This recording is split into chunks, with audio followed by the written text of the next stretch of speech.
Lee Kuan Yew is here as Singapore's founding father. He served as prime minister for more than 30 years until 1990. He now serves as minister mentor to the current prime minister, his son. At age 86, he is regarded as an elder statesman on the global stage whose views are widely sought. He's in the United States for meetings in New York with people like Henry Kissinger, in Washington with people like the chairman of the Federal Reserve, Ben Bernanke, and the president of the World Bank, Bob Zoellick. He will also receive a Lifetime Achievement Award from the U.S. ASEAN Business Council. I am pleased to have him back at this table to get a worldview that he is highly regarded for understanding the dynamics of the world that we have come from and the world that we are going to. So welcome.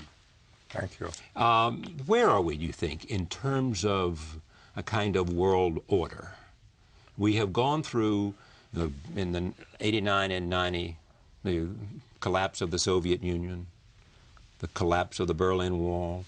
Then we had the United States engaged in the Middle East in a long war that continues. Then we had the global economic crisis. So many people say, what is going to come out of this? Well, I see the imbroglio in Iraq and Afghanistan as distractions. It's not going to change the world, whatever happens to Iraq or Afghanistan, because the major changes that are taking place is the recovery of China and to a lesser extent of India, the places they occupied 2 centuries or 3 centuries ago before Western colonization blanketed them. 3 centuries ago, they were, between the two of them, 60% of the world GDP, just the population and the production that they put out. China is again on the growth path. She's now a member of WTO. She knows that every year she's growing faster than anybody else and can do that for another 20, 30 years because they've got such an enormous number of workers back in the West, in the hinterlands. 8, 9%, 10%, no trouble at all. But after that, then they reach a ceiling where the labor is concerned, and then they got to increase productivity. But by then, in 30 years, they would have an economy, not per capita, but in total terms, bigger than the USA, which means they've got resources to build up political, strategic, and other influence. And in fact, in anticipation of that, people already treat her differently because they know that this is going to be a big fellow around the block. It's a watershed. I mean, the world order that we knew was dominated by the Caucasian peoples. Europe, technology, sailing ships, then aircraft. They conquered the world. Industrialization. Globalization. Globalization. Well, industrialization first, and then they globalize it. And America is the extension of Europe, with a difference in that she's more embracing of other races. The 20th century was the American century. The first half of the 21st century, a large part of it will still be the American. But I believe the second half, you will have to share top places with China and also with India, make space for them too. You have said in a speech I read just today that the relationship between the United States and China, based on what you just said, has become the most important global geopolitical issue of the century. Yes. How they both handle it. From the Chinese side, in a very pragmatic, almost cold-blooded and clinical fashion. On the American side, there's been some vacillation. First, China is an adversary, strategic adversary, then China is a strategic partner, then China is a stakeholder, then China is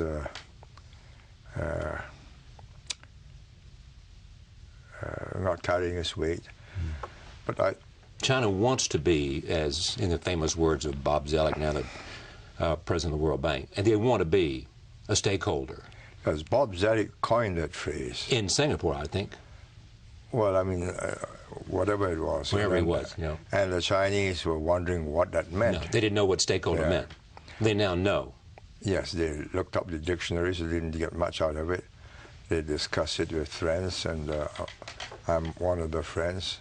So I said to them, well, that means although you're not a shareholder in the company, you have an interest in the company because you sell to the company, and if the company goes bust, you've got no customer.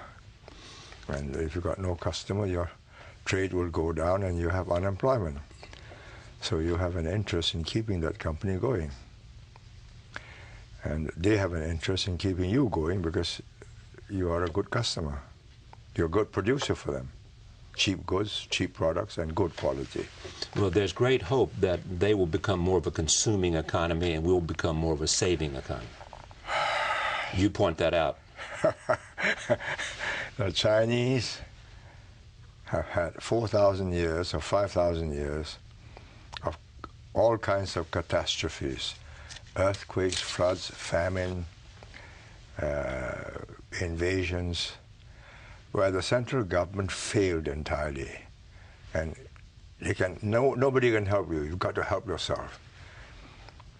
Let me tell you this anecdote. I was having my game left shoulder from golf being massaged by a very superior Chinese master who attends to their leaders. And they sent him down to try and fix my game shoulder, and he fixed it in 3 weeks.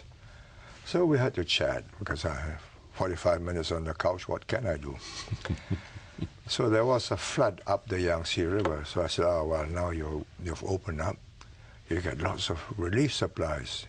He looked at me and puzzled. He says, you don't understand. The relief supplies will arrive in Shanghai. The floods will prevent it from reaching the villages. And each village knows that it's going to happen from time to time. And up on a little hill, they keep the rice, the salt, and all the essentials safe so that they will survive such a calamity.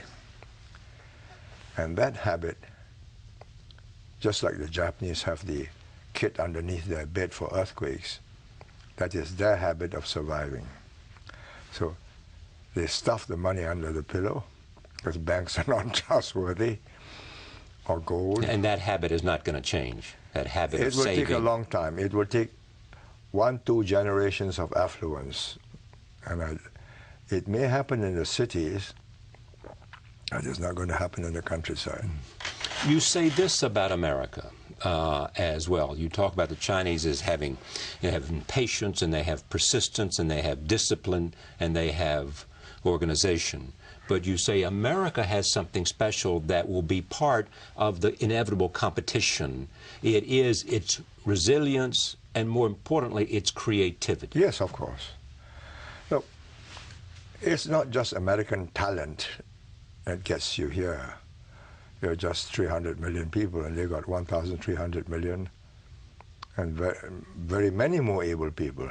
But you are attracting all the adventurous minds from all over the world and embracing them, and they become part of your team. Now, I don't see 2 million Indians and 500,000 other peoples, Japanese, Koreans, and others, becoming part of China. I mean, first, the language is so difficult. Yes. Secondly, the culture is not embracive. How do you fit in? What should the United States do as it looks at the inevitable growth of China as a dominant player? What would be a wise foreign policy? I think... Because you have 2 or 3 decades before it reaches its full strength. No, I think... Because you have 2 or 3 decades before it reaches its full strength. No, even in 3 decades, it won't reach its full strength. In 3 decades, its per capita is still about 1/3 of America. Right. Its gross domestic product. Well, for it to reach America's standard of living and standard of technology will take more than 100 years. So what should the United States do while it has the position it has now? I think make sure that they feel that they are accepted at the top table. Make sure that China feels like it's accepted at the top table. Yes, your place is waiting for you when you make it, but you've got to play by the rules of the game. And the key really is whether the next generation, this generation understands it. They know that they have no chance competing against the West, America especially, in technology, and especially military technology. There's absolutely no chance. Let me build an aircraft carrier to guard the shipping lines where they carry oil and other minerals. This is the first time where the Chinese are growing, but dependent on the world for its resources. But they're going around the world signing up contracts in Iran and in Africa. And absolutely, but before that, it's all within the Chinese empire. They don't have to worry about the rest of the world.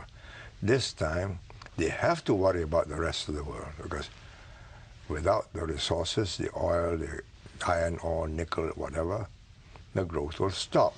Will they be able to create the domestic demand that's necessary as they find exports reduced? Slowly.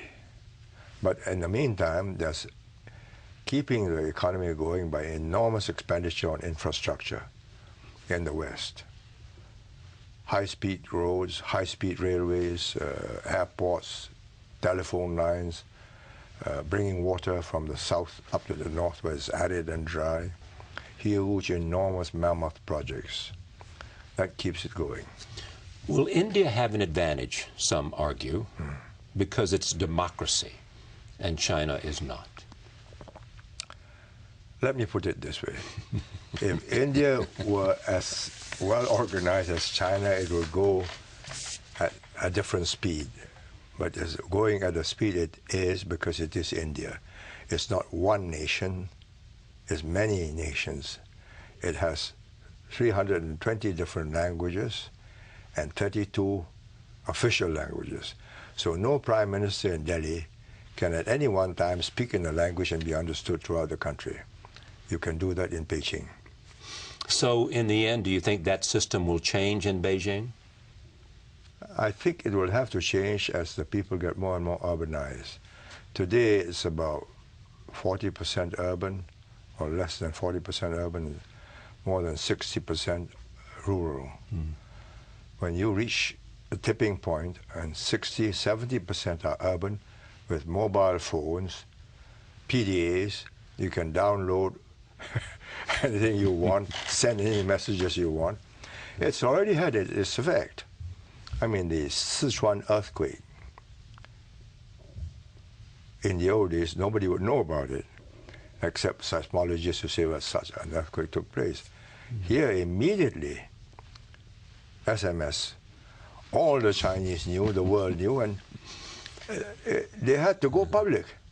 And the prime minister took a plane full of pressmen and went there and tried to comfort them and assure them that they'll be. So you're saying that communication and technology and the flow of information will have an impact. And the urbanization. If you're in the countryside, that's different. You can be isolated. But when you're together in an urban center, and they're planning 10 urban centers with 40 billion people each. That's their plans, on the greater scheme of things. 40 billion people in 4 mega cities, all with, you can call up a meeting anytime you want. You call a riot anytime you want. So it's a different world. Therefore, you have to pay attention to what people think. And today, they're watching the internet very carefully, because they know what the average person in the cities are thinking. Now, what are they afraid of? Where is their fear of? No, it's not afraid. They just do not. They just do not want to lose control. Well, so they're afraid of control. No, they are afraid that they will lose control of the situation. In the old days, way back in Mao's days, everybody is dependent on the state. The state is the only employer.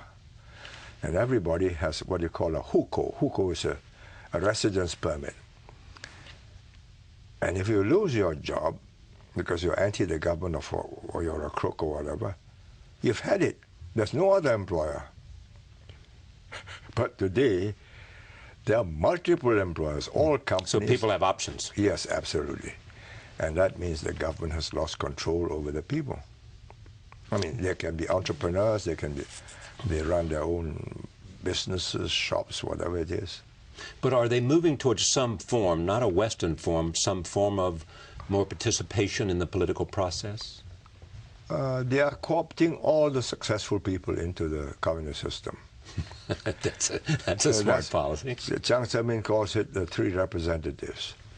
So whether you're an artist, whether you're a businessman, whether you're an activist, anybody who's got the extra drive to contribute to a greater China, come and join us. Coming out of the global economic crisis, even though the United States is a dominant country, it is forced to look to build and to engage and build coalitions on a whole range of big issues.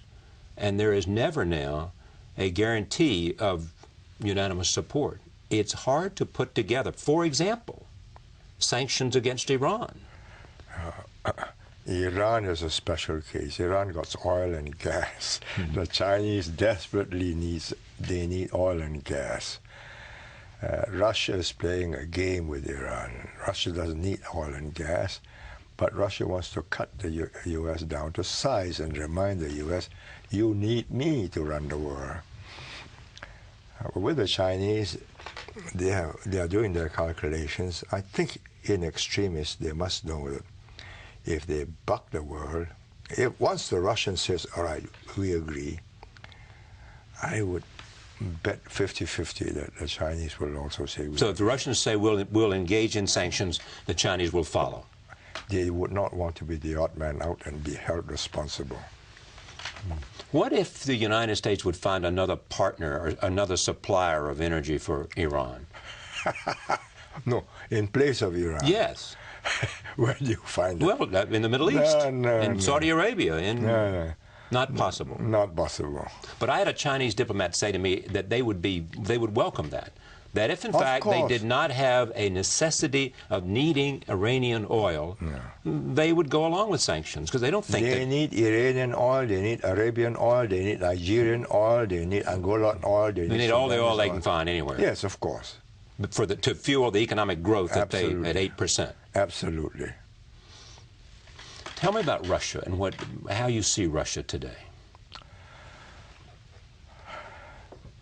Well, look, I'm doing a little bit of business in Russia. Yes. I'm also a member of the board of the governors of the Skolkovo Business School, invited to join it by Medvedev, who is now the president. So I speak as one who is a semi-Russian colleague. I would say they would do enormously better if they could get their system right. The system's not as functional as it should be, because it has gone haywire. They have lost control over the various provinces. Putin is trying to bring it back to the center, but it's difficult. What do you think of the relationship between Putin and Medvedev?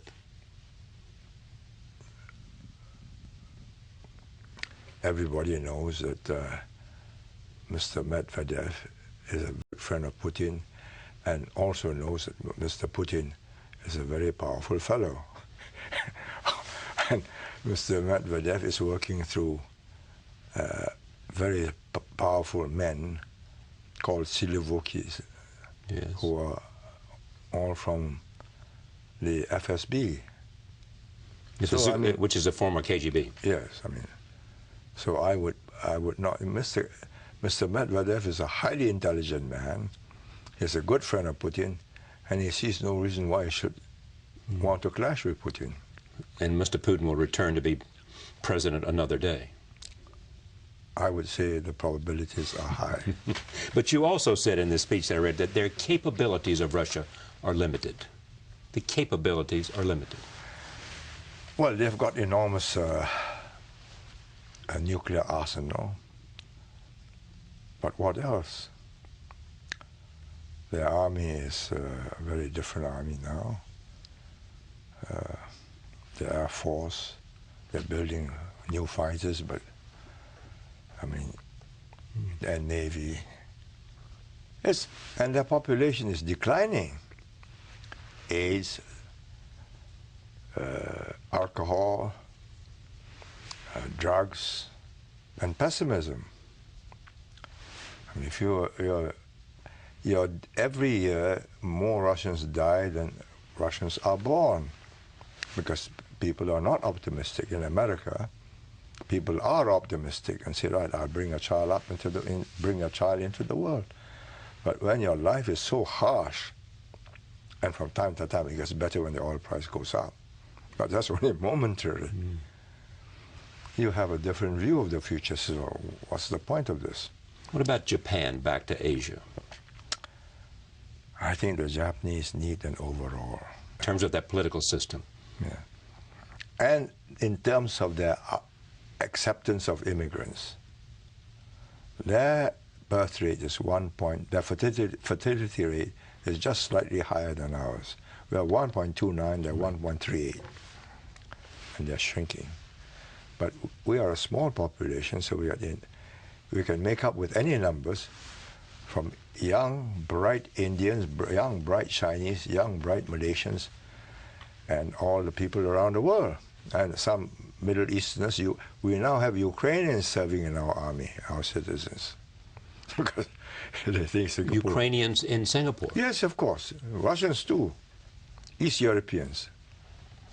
And Britishers who have married our local girls. And British women who married Singapore men. But Japan does not want immigrants. So they are stuck. Today they have 3.2 working persons to support one adult. In 2055, they'll have 1.2 persons to support one adult. And immigrants has been America's strength. Absolutely. But mind you, immigration of the highly intelligent and highly hardworking, very hardworking people. If you get immigration of the fruit pickers, you may not get very far. I met a Chinese delegation recently who's here in the last couple of weeks, and I said to a very important member of the government, not at the highest level, but very important, what are you doing here? He said, we're trying to get highly educated Chinese. To go back? Yes. Yes, of course. To go back. Yeah. I said, well, what do you say to them?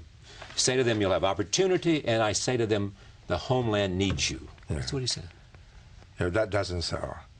What will sell is you can leave anytime you want and allow your children special educational facilities, and all of you can keep your American green card or passports. And that works? Well, I'm not sure whether it'll work, but they'll go back and test the waters. Some. But will you go back and stay? Maybe, because of the older generation, they are emotionally tied up. But will your children stay? No. Their upbringing has been here, and they go back to China and they say, wow, this is a very regimented society. Papa, I'm going back. So, no, there's no comparison. I mean, there are two, and there's chalk and cheese between the two societies, especially for young children who can see how independent American children are and can grow up and become anything they want, beatniks if you like, or to use an old expression, or whatever in China. Yes. You come out like sausages. Yes, exactly. So will the Chinese be able to say, one of the things that you point to in terms of this relationship between this competition, you say China and the United States will have competition, but they must avoid conflict. Yeah. No, I think both sides don't want conflict. They don't want conflict. Yeah. China wants to spend time focusing on its internal development, its economic development. China wants time to grow. To grow. If there's going to be any conflict, let's postpone it for 50 years.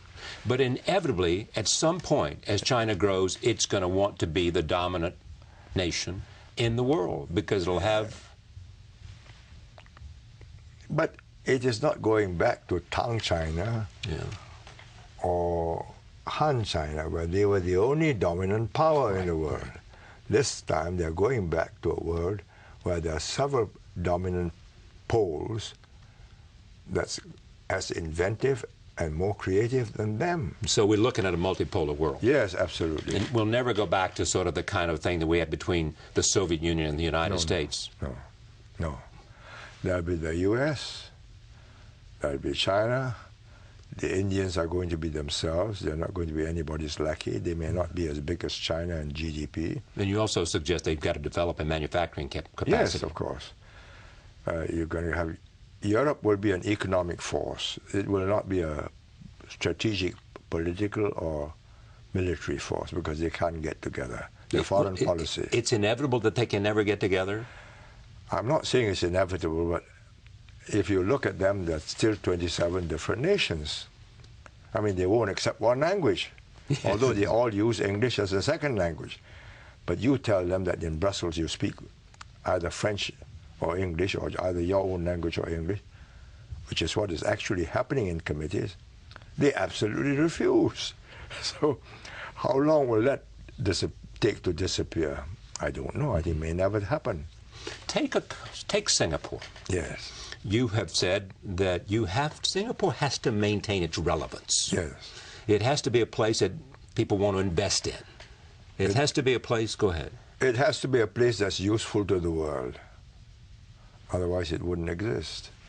And that's what you had created since the founding of the modern city-state. Yes.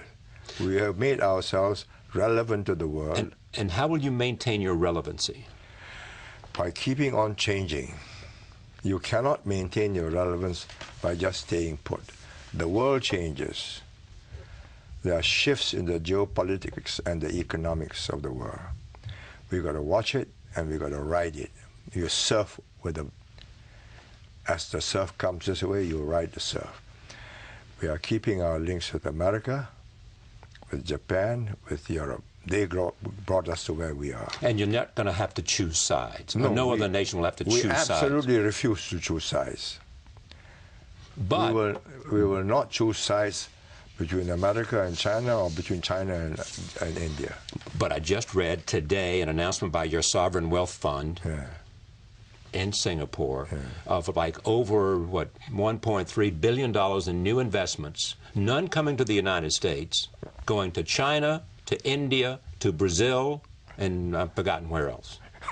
It's just 1.3 billion out of 300 billion is just... But none to the United States, mostly going to what they call the BRIC countries. Yeah, but the United States at the moment is in somewhat of a unstable state. Is the dollar going to decline? What do you think? Yes, it is cheap.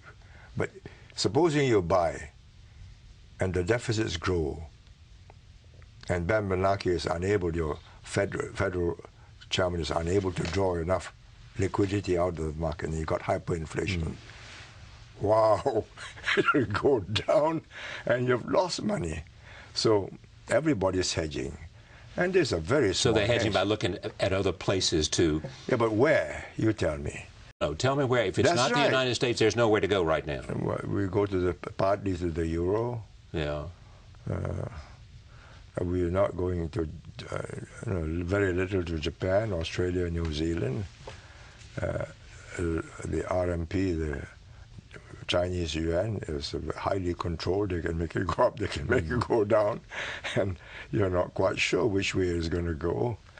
Whereas in the U.S., you can look at the figures and you can read the federal reports every time they make a decision, and you can make your guess. You also said that China and the United States, they both have to change their mindset. Yes. What did you mean by that? Well, for the Americans, you've got to cease to think in terms of the Chinese as of they are today. Exactly. The Chinese as they are today are people who have been suffering for a very long time, especially under Mao, and who feel that the world is cruel to them. And therefore, they're very edgy. The Chinese, they are if you talk to Chinese leaders now, those over 60, they're all with Russian as their second language. Right. In 20, 25 years' time, you're going to meet a generation who are now in the lower ranks, who have been to America and Britain and Europe, and will be English-speaking and have different models in their minds. And they will know that they are not going to be the sole power in the world. Not ever again, because this is a globalized world.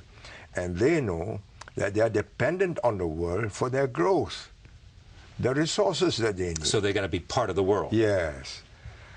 Before, I mean before meaning up till the time when the British and the others colonialized them in a partial way, everything grew within China. Whatever they needed, they captured territory.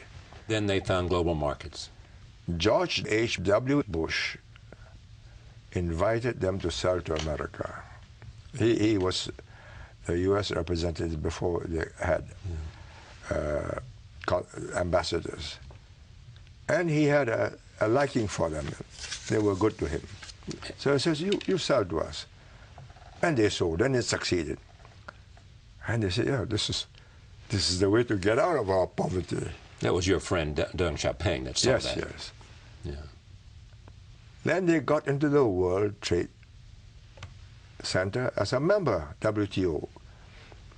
I've just met Bob Rubin today, and he and Henry Kissinger and I told him that Clinton turned down Chu Rong-chi for this WTO. Right. So he said to him, that's a great mistake, because if you turn them down, all they will do is to be a spoiler. They'll reverse engineer all your patents, and you find generic products and imitations on the market. Now, bring them in, get them to observe the rules. Well, that's a big if. Yeah. You got to get them to observe the rules. They are going to have to observe the rules, and they will. And they understand that. No, because they are making patents of their own now. They want to open the markets around the world. That's and right. be a part of the global economy. No. They are doing research almost in every sector now, including life sciences. Here's what, which is something that Singapore got involved in very much with stem cell. Why did you do that? Well, we figured out that with these smart fellows around, and so many of them, whatever we do, they will do in time and better. But there are some areas where they will take a very long time to be able to do what we are doing. And that's to change the system from opacity to transparency, from no protection for copyright to protection for copyright, and rule of law. There are two rules of law in China, one for the ordinary citizen and the other for 76 million members of the Communist Party. And the judges will do what they know what the leaders require to keep the country stable. So would you, look, we've got all the big pharma companies in Singapore. Yes. They're not in China. They will sell their products. Because you have protection, you have rule of law, you have protection of patents. And we're doing joint research with them on the effect of these new drugs on various types, racial types of the population. Can you make an argument that a country who leads in technology and science, it will go a long way in terms of their place in the world? Yes, of course. That's why I think the U.S. will stay a very powerful and considerable inventor and creator of new products. When you look at the U.S. and its relationship and its concern about oil and its politics in the Middle East, you think it's a distraction? You think that it... No, I'm not saying the Middle East is a distraction. I think trying to make a country out of Afghanistan is a distraction. There was no country for the last 30, 40 years. They've just been fighting each other since the last king was chased out. Right. How on earth are you going to put these little bits together? It's not possible. So therefore you do what?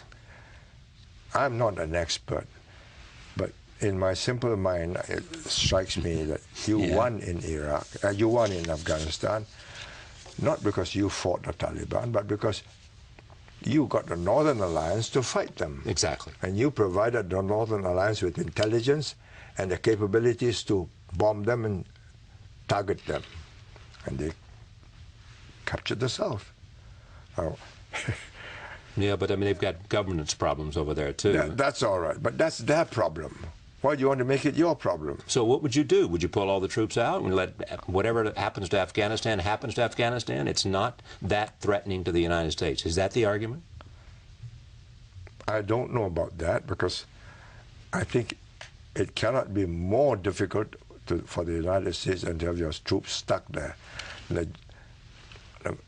The Russians are a brutal, ruthless, so a lot of army people. Right. 120,000 of them were there. But they had to leave. Yeah. And we helped that because we supported the Mujahideen. Yeah. The Mujahideen had a lot of support from around the world who wanted to see the Soviet Union take it. Yeah. But whether or not the Soviets helped them to get the Americans out, I think the Americans and the NATO troops, the NATO members are very skeptical of the outcome. Even to the point of not wanting to send their troops in certain kinds of combat areas. Quite right. Yeah. Yes, of course, because you get shot for nothing. But those who argue that if Afghanistan is abandoned, first of all, the world will say, or people will say, look, you left Afghanistan once before after the Soviets had left, and now you're leaving again. The United States has to stand for something, and it has to show that it's prepared to stay. Yeah, no. You don't buy that at all. No. Look. You know, You must have a wonderful conversation with your friend Henry Kissinger then. No, no. No, oh, stop there, though. Where do you and Henry Kissinger differ on a view of the U.S. role in the world? I don't think there's any difference. Is that right? How would you define it then? I think the U.S. can be a benign stabilizer of the world order. A benign stabilizer. Yes. Without the U.S., East Asia would never have grown. You brought peace and technology, trade and investments, and East Asia flourished. Well, that's clear. It's happened in East Asia. Yeah, You're talking about Singapore and North and South Korea. No, and absolutely. So, and if you're so not we there, can't. How do we do that in the Middle East? How do we do that when you've got the kind of conflict that's taking place? You can't solve all the problems in the world. Some problems just got to be resolved by the And so what are your priorities? For Singapore? No, for the United States. What should be the priorities? I cannot think. I'm not an American. I do not calculate in American terms. I calculate what Americans are likely to do in relation to what will happen to me. Yeah. Well, that's why they listen to you. That's why you're going to see Mr. Bernanke tomorrow, and that's why you're going to see Larry Summers, and that's why you're going to see all these American officials. They want to know how you assess the way the world is working today. And your central message is you got to engage, you got to make the Chinese feel like they are a worthy part of the world community, and you got to help them join the WTO and all the things they want to do. No, they've already joined. I know they've joined, but you've got to make sure that they're treated fairly. You've got to make sure that they understand membership requires certain obligations. Right. And the obligations start with responsibility. But you also say about the United States, it has to realize that most problems need an American participation in order to be solved. Yes, absolutely. Absolutely. So you and I had a conversation once about a whole range of leaders, and you said to me, the man that you most admired of all the people you'd ever met was Deng Xiaoping. Yeah. That's what you told me. Yeah. Deng Xiaoping admired you too because he sent Chinese, 30, 40,000 of them, to Singapore to figure out what you were doing. Am I right? Yes. What was it you were doing that he wanted to see? He was astonished when he came for the first time in 1978 to tell us to prevent Vietnam from invading Cambodia because they're doing it on behalf of the Russians. Then he found a Singapore which was contrary to what he was given in his brief. Yes. he found a prosperous, orderly society, everybody owning their own homes and with a job. So I said, how did you get there? I said, well, we educated our people, and look at all these companies, Americans, Japanese, Europeans. They bring technology, they train our people, we learn how to do things. And because we are cheaper, after a while we become general managers and company managing directors. And we learn how to do that, and we become suppliers to them. So he said, oh, you made use of capitalism to build a more egalitarian society. Everybody owns their own home. I will do the same. And he did? He did. He did. He went back and declared 12 special economic zones. Shenzhen, Guangzhou, Shanghai, Dalian, and so on. All the coastal cities, and it succeeded. So he was the greatest man you ever met because he understood, because of the results. He changed the nation, and therefore... He's a member of the old guard. He fought in the Long March. Right. He chased the KMT out across the Yangtze. He led the... He was a victim of the Cultural Revolution. Yes, but he was realistic. He knew the system was not working. He knew that they were going to end up down in a deep hole. And he decided, against all the advice of his fellow old guards, that we would change course. And he had the brains and the power to pull it off. Yes. And when they tried to stop him in 1992 from going too fast, he went down to Shenzhen and said, learn from all countries in the world, and most of all, learn from Singapore. The order is good, and they are a very prosperous society. You've never had a moment that you thought Singapore was too authoritative, have you? Not one moment. My job is to get the place going and give everybody a decent life and a decent education. And we're now the best educated people in the whole of East Asia. Our universities, we've got 4 universities, 4th one coming up. So the end justifies the means, whatever it might be. No, it's not. The ends were laudable. Everybody wants the same ends. Everybody wants good education, good health. A good life, and their children do better than they did. The means, I had the consent and support of the population. If they opposed me and they did not cooperate, it wouldn't have worked. You were in control of everything. No. Yes, you were. You know that. But the numbers of people who were opposing me, including the communists in the very early days, was endless. Yeah. Brings me to President Obama. Yes. What are your observations about him? He's a very great and eloquent man who is very persuasive, and he is very able, and he has appointed very able people into his all key positions. And what impressed me most was that he's prepared to appoint people with opposing different minds. For instance, on this economic team, Larry Summers and Paul Volcker. And they're both very strong-minded people. Well, Larry Summers has much more influence than Paul Volcker. Yeah, but whatever it is, he's got to make the final judgment. So he wants to listen to smart people who have different views. That's one thing you admire. Yeah. What would you want to ask him? What would you want to know about him? Well, 2 things. First,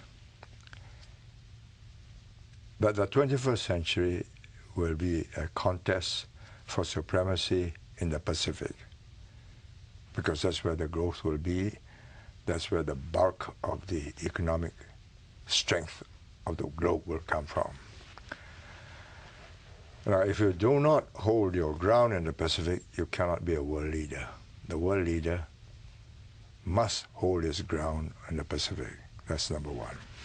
Number 2, to hold that ground in the Pacific, you must not let your fiscal deficits and your dollar come to grief.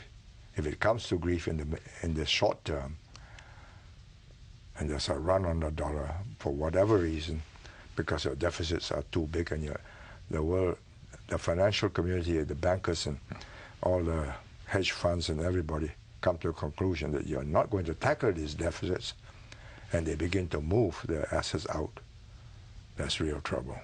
And there is a risk of that perception today. Absolutely. Yes. And Ben Bernanke knows that. And he's got somehow or the other to clean up and soak up the liquidity. But if he does it too soon, you get into another recession. But you cannot build up enormous deficits that allows all the, and do nothing about it, and people say, oh, well, this is hopeless. Yeah. There's always a Treasury, or there's always a Federal Reserve, they'll make more money. Yeah. No, you can't do that. They just print more money. They will print more money, exactly. Yeah. There's a difference. Yeah. So deficits, the looming deficit of the United States is what worries you the most, because it will strike at the heart of the U.S. global leadership. Absolutely. Absolutely. I mean, that's what happened, right? That's why we are in this recession, global recession. After Afghanistan and then Iraq, questions were raised about America's credibility, its respect in the world. Yeah. It went down, correct? Or not? You never bought it? No, it didn't go down. I think people were roughed up, you know, by saying, you're either with me or you're against me. Yeah. And we don't need you. We'll go it alone. You do need them. You cannot go it alone. And all that ruffled everybody up. Mm. That was not necessary. But it's happened, and it's water under the bridge. And the President Obama is taking care of that in terms of the way he's reached out. That's all right. But now he's got to prove by his actions that he can really implement this new policy of togetherness. Mm. That's one thing. But it seems to me you are saying that the most important question people have about America, A, is its leadership, and the most important thing they have about America's leadership is its economic leadership. Can it take care of its own house? Because China is growing at 8% in the second half of 2009, and it looks better and better as it goes out. No. The Chinese economy is nothing compared to the American economy. Because the base is different. Once you're stabilized. Right. But what the world wants to know, or what the thinking part of the banking and financial world wants to know, is that the Americans, the administration and the Congress, both Republicans and Democrats, have the will to take tough measures to put this right. Even if it's not going to be done overnight, but it is moving in that direction. It was going to put it right. Okay, how do they do that? You've created all these needs. I mean, you take health care. It's not going to be done at the same price, surely. I mean, you're covering 40 million extra people. So where's the money coming from? Now, if the world sees that you're not making any provision for that, you're not letting it go, and it says, wow, this looks as if the elected leaders have lost their will to confront the people with the truth. Is it more the Congress than the President? Both. Both, I would say. Are you confident that the United States will do something about its deficit, which is at $1.3 trillion for the last?